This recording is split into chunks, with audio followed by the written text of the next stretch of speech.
Shalom, Talmidim. Welcome to my laundry room, lightboard studio, COVID edition.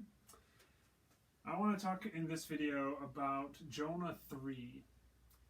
I want to talk about three different aspects of Jonah 3. The beginning and how it interacts with Jonah 1. The middle part, and the description of the city of Jonah and its size, the city of Nineveh and its size, Ir Nineveh, and Jonah's relationship to the city and his journey. And then finally, the division between the king of Nineveh and his people in response to the word that Jonah half-heartedly seems to offer. So the first thing is Jonah 3 is the first verse of Jonah 3 is kind of the halfway point of the 4-chapter story, and it's kind of like hitting the reset button. Jonah gets thrown up by the fish after his apparently transformational experience down in the belly of the fish, in the belly of Sheol, and he gets thrown up and back onto dry land, ostensibly back on the shores of Eretz Yisrael, where he embarked on his perilous journey from. And so it's kind of like a divine reset button. Jonah's back where he started, but in light of everything that happened in chapters 1 and 2. And so the narrator starts off in chapter 3 exactly as the narrator started off in chapter 1. Vayhi devar Adonai el Jonah. And it was the word of the Lord to Jonah. But now it's shenit, a second time, or again.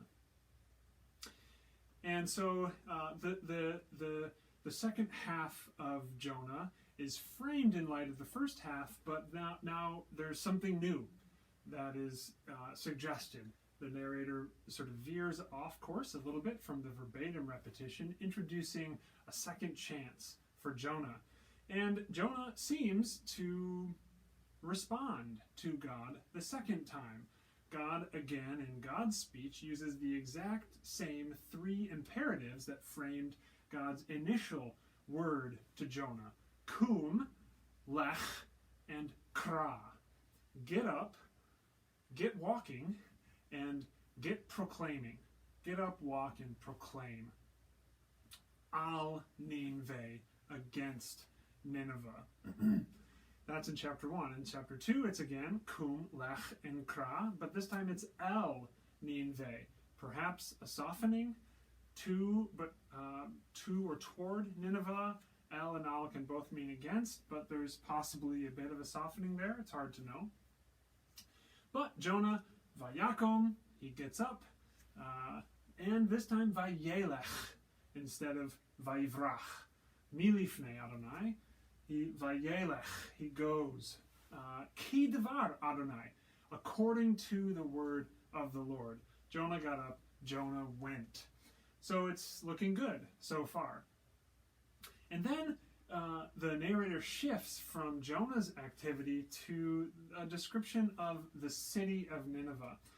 And Nineveh has been called Ir Gedolah many times. Everything is Gedol and Gedolah in the book of Jonah.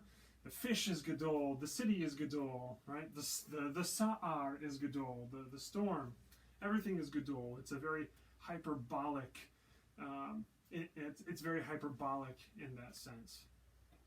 And here the narrator describes the city of Nineveh very likely in even more descriptive hyperbolic terms. So not only Ir Gedolah, but Ir Gedolah Le'Elohim. So it's a great city belonging to God, Israel's God. That's remarkable. But then the narrator gives more specific dimensions of the city. Mahalach Shaloshet Yamim, a journey or a walk of 3 days. So in other words, to get from one side of the city to the other side of the city would require a 3-day journey. That's a remarkably enormous city.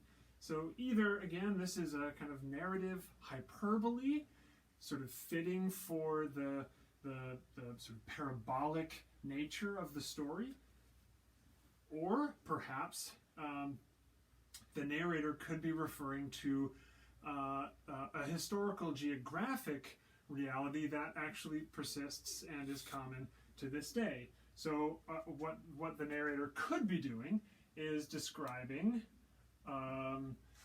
for instance, the region of Nineveh, in the same way like you have the county of Los Angeles that is huge, and it could very likely be a 3-day walk across, right? So you can walk 15 or so miles a day. So we're talking about a city that's between 45 maybe and 60 miles wide, 15 to 20 miles a day.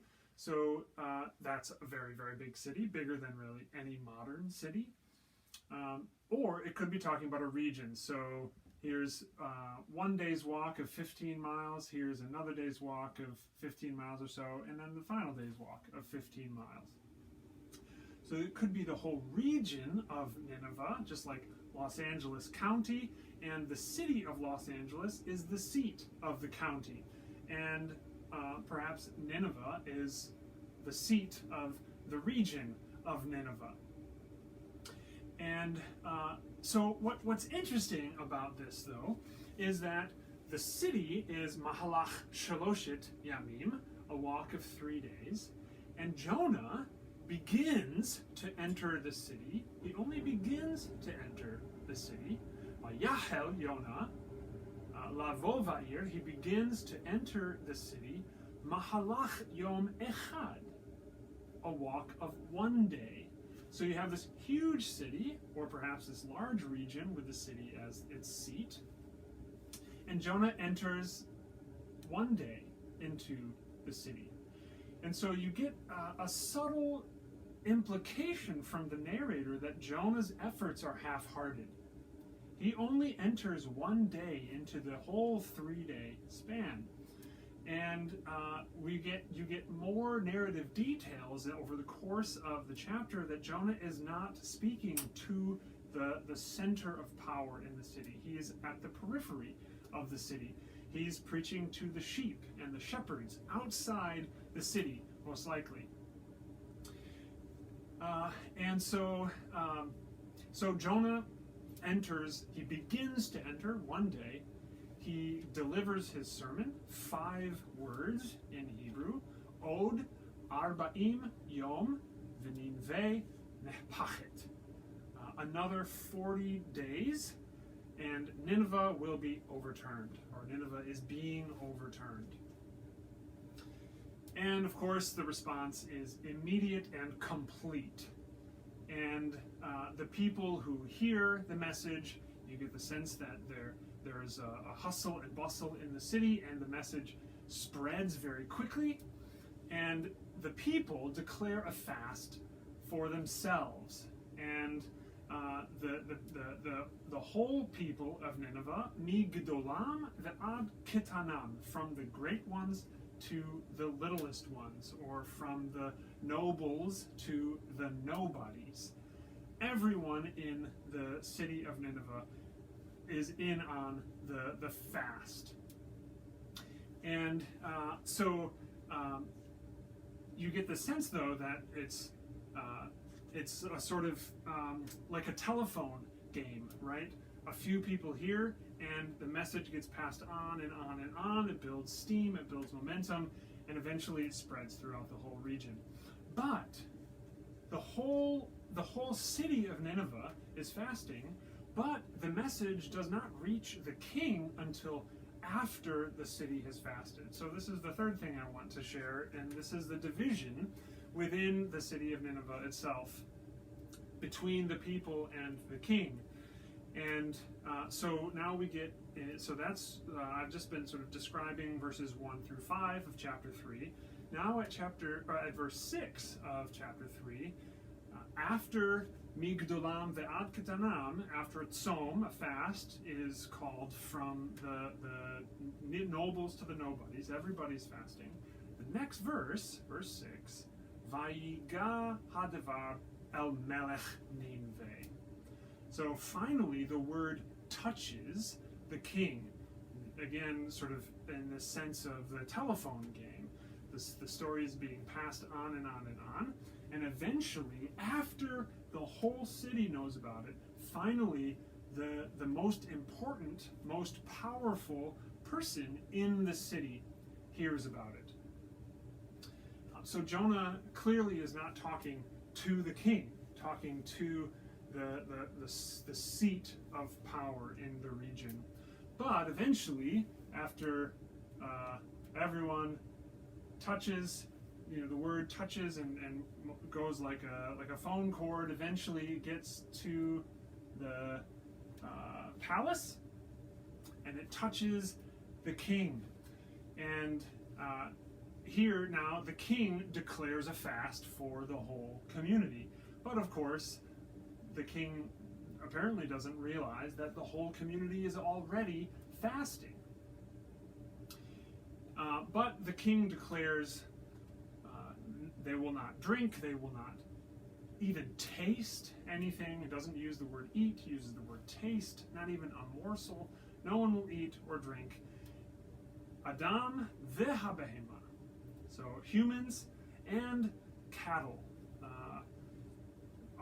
Vatson, right? All the animals, all domesticated animals are included in the king's message. And so they're all to fast, and they're all to put sackcloth on. So again, you get this sense of hyperbole, of overdoing the response. And 5 words from Jonah half-heartedly on the outskirts of the city, and the entire city responds. And the king gets the message eventually and tells the people to do what they're already doing. But then it goes beyond the people to include the animals. So it's hyperbolic, and it's kind of playful and funny on the one hand, but on the other hand, it's deeply serious and deeply purposeful and intentional, and it's deeply theological. So it's not just a funny story where you see, there's a separation between the people and the king, and Jonah's on the outskirts of the city preaching to the sheep or something. Those things are happening, but beneath and around that is this deeply theological message, which is that God cares about all of creation. And the king of Nineveh is the one through whom that value is articulated here in this moment. And so the king extends the response of the city to all of the city's inhabitants and all of the region's inhabitants, as many of the animals would have been outside of the city gates proper. And so the whole region is implicated in the fast, and everyone is to put on sackcloth. But what they're to do, and this is where it gets to the heart of the theology, is that the king says to turn away from their derech ha'ra'ah, their path of evil, and to the violence that's in their hands. And of course, the violence that was in their hands would have been the weapons that they used. Swords and bows. I'm not a great artist, but that's a bow and arrow. Here we go. We've got our arrow here. It's not even going the right way. Anyway, the violence that's in their hands. Hamas asher bechapehem. The violence in their palms, to let go of that and to cry out with a great voice to God. For who knows, perhaps this God will turn from the fierceness of his anger and we will not perish. And then, of course, this remarkable narrative description at the end that God sees Vayar ha-Elohim, and God saw what they did, their deeds, at ma'asehem, their deeds, that they turned away from their evil path. God saw that, and God did not do what God said God would do to them, which was to destroy them, to overturn them. And so God nihams, vainahem ha Elohim, and God relented or repented even, or changed God's mind from the evil, the ra'ah, that God said God would do and didn't do it. And so chapter 3 is this remarkable example of the compassionate love of God, working even through the 5-word prophecy of Jonah, the shortest prophecy in the Hebrew Bible, and equally the most effective in the Hebrew Bible. Preachers, take note. Don't need to preach for a half an hour, 45 minutes, or an hour in order to get a response from the people. The word of the Lord is efficacious, even through broken and faulty and maybe even uninterested vehicles, like the prophet Jonah was in this instance. But again, so chapter 3 is sort of redoing of chapter 1. The story starts back in the middle where it started at the beginning, but chapter 1 is an anticipation of chapter 3. The sailors' response to God's activity through Jonah is an anticipation of the Ninevites' response to God's activity through Jonah. And so Jonah, the unwitting vessel of God's compassionate and merciful love being extended to pagans far and wide, irrespective of national, international boundaries, irrespective of ethnicity. The story of Jonah is the story of God's love and mercy being poured out onto all of creation, because all of creation matters to God, and God loves all of God's creation. Shalom.